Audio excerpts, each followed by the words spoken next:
Pemirsa, itu dia konferensi pers yang dilakukan oleh Kapolda Metro Jaya, Irjen Pol Nana Sujana, terkait dengan kematian Chai Changpan yang ditemukan tewas gantung diri di hutan Tejo, Tangerang. Dan kita beralih ke informasi lain, pemirsa.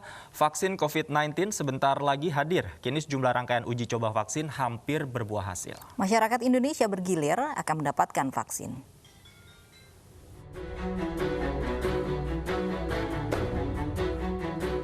Vaksin COVID-19 untuk virus yang tergolong baru sudah hampir dipastikan ada. Namun hingga kini belum bisa memastikan adanya 100% proteksi karena semuanya masih dalam tahap uji. Sementara di Indonesia, 1.565 relawan Indonesia telah diberikan suntikan vaksin Sinovac asal Tiongkok dalam uji klinis fase 3. Sedangkan injeksi suntikan kedua sudah diberikan kepada 843 relawan dari total 1.620 relawan Indonesia. Pemerintah telah susun skema rencana pemberian vaksin pada masyarakat Indonesia. Pada Desember 2020, vaksin Sinopharm akan tiba sebanyak lebih dari 10 juta vaksin. Lalu pada Januari 2021, 15 juta vaksin Sinopharm dan Sinovac tiba dengan 4,5 juta orang jadi target vaksinasi. Pada Februari 2021, sebanyak 23,5 juta vaksin Sinovac dan Sinopharm tiba dengan target vaksinasi sebanyak 7 juta orang. Sedangkan Maret 2021, 37 juta vaksin Sinopharm dan Sinovac tiba dengan 10,5 juta orang jadi target vaksinasi. Dari April hingga Juni 2021, sebanyak 45,2 juta vaksin Sinovac tiba dengan target vaksinasi 29,1 juta orang. Pada Juli 2021, 32 juta vaksin Sinovac dan Genexin tiba dengan target vaksinasi 8 juta orang. Dan selanjutnya hingga bulan Maret 2022, lebih dari 160 juta vaksin akan dihadirkan dan lebih dari 100 juta orang warga negara Indonesia akan diberikan vaksin. Seluruh alokasi prioritas ini akan mempertimbangkan kriteria dan prioritas penerima serta wilayah yang tentunya mengacu kepada Perpres nomor 99 tahun 2020. Dan pemerintah tetap akan berusaha melakukan alokasi dan mengutamakan asas keadilan. Masyarakat mohon bersabar dan terus memantau informasi resmi dari Satgas terkait tahapan vaksinasi ini dengan cermat dan selalu mematuhi protokol kesehatan serta upaya yang dapat dilakukan saat ini juga. Perlu dilakukan sosialisasi yang masif tentang pentingnya vaksinasi sebagai upaya efektif dalam mencegah penyakit dan bahayanya pandemi COVID-19 dalam berbagai perspektif kehidupan. Solusi pengendalian COVID-19 tidak hanya vaksin, tetapi kita tetap harus melakukan hal yang terbaik, yaitu terapkan protokol kesehatan, memakai masker, menjaga jarak, dan mencuci tangan menggunakan sabun. Tim Liputan iNews melaporkan. Dan melalui sambungan Zoom kita sudah bergabung dengan Profesor Dr. Amin Subandrio, Kepala Lembaga Biomolekuler Eijkman Institute. Selamat siang, Prof. Selamat siang, Mbak Alofi dan Mas Yofi.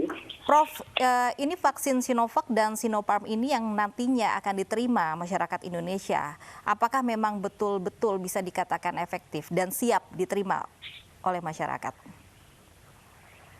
Ya, saat ini kita seperti tadi sudah dilaporkan, ada satu yang sedang diuji klinis di Indonesia dan ada beberapa lagi yang sudah dibicarakan dengan produsennya. Tentunya itu sudah melalui berbagai uji klinik walaupun belum selesai uji klinik fase 3. Nah, selama otoritas di Indonesia menganggap bahwa vaksin-vaksin itu sudah layak untuk mendapatkan setidaknya emergency use authorization, artinya dianggap cukup efektif dan cukup aman dan memang dibutuhkan segera, maka vaksin itu bisa digunakan. Tentunya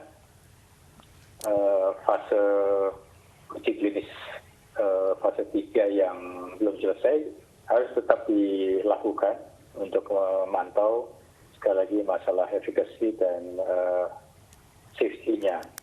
Ya, jadi kenapa kita perlu menyediakan begitu banyak vaksin untuk penduduk Indonesia karena pertama jumlah penduduk Indonesia memang sangat besar dan kita tidak mungkin menggantungkan kepada satu produsen saja karena kapasitas produksinya juga terbatas. Yang kedua, di dunia pun yang membutuhkan vaksin begitu banyaknya, sehingga apabila Indonesia tidak bergerak dengan cepat, mungkin vaksin-vaksin itu akan sudah tanda petik dipesan oleh negara-negara lain. Jadi memang untuk jangka pendek ini kita membutuhkan adanya ketersediaan vaksin yang bisa setidaknya mengcover mereka-mereka pertama tentu yang ada di front line, kemudian mereka yang berisiko tinggi dan mereka yang harus menjamin berjalannya roda ke pemerintahan ini. Dan sekali lagi, apabila vaksin itu memang sudah harus diberikan kepada masyarakat, tetap harus dipantau efikasi dan safety-nya. Baik, Profesor, jika memang nanti sudah betul-betul lolos uji klinis seperti itu, siapa saja yang menjadi prioritas untuk diberikan vaksin? Golongan masyarakat yang seperti apa, Prof? Ya, sudah disepakati oleh semua pihak bahwa apabila jumlah vaksin terbatas, maka yang diprioritaskan pertama adalah mereka yang ada di lini terdepan. Nah, itu terdiri dari petugas kesehatan, tapi tidak hanya petugas kesehatan saja, tapi petugas keamanan, petugas ketertiban yang kemungkinan terpapar dengan virus corona ini sangat paling tinggi. Nah, yang kedua, baru kemudian diupayakan untuk melindungi mereka-mereka yang memang rentan, artinya vulnerable, ya, populasi tertentu yang mungkin sudah memiliki komorbid dan sebagainya. Ketiga adalah kita juga harus menjamin bahwa roda pemerintahan baik di pusat maupun di daerah itu tetap berlangsung. Jadi mereka yang menjalankan roda pemerintahan setiap hari itu juga harus divaksinasi. Dan yang keempat adalah kelompok mereka yang diidentifikasi karena berdasarkan kontak tracing itu risiko untuk menyebarkan virus. Jadi istilahnya seperti ring vaccination. Jadi misalnya satu ditemukan kasus, maka orang di sekelilingnya harus divaksinasi supaya bisa memutuskan rantai penularan. Intinya sih empat kelompok itu yang akan diprioritaskan. Sekali lagi, apabila jumlah vaksin terbatas, apabila jumlah vaksin memang mencukupi, maka tinggal dijadwalkan saja.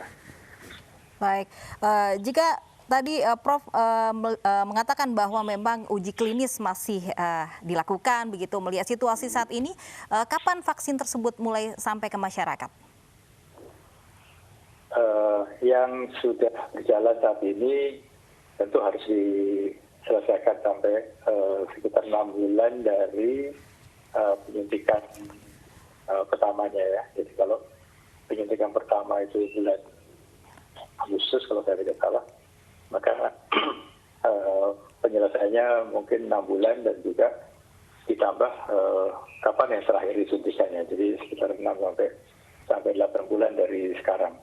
Tapi di tengah-tengah pun kalau misalnya Badan POM menganggap perlu untuk menerbitkan emergency use authorization, mungkin sudah bisa diberikan terlebih dahulu.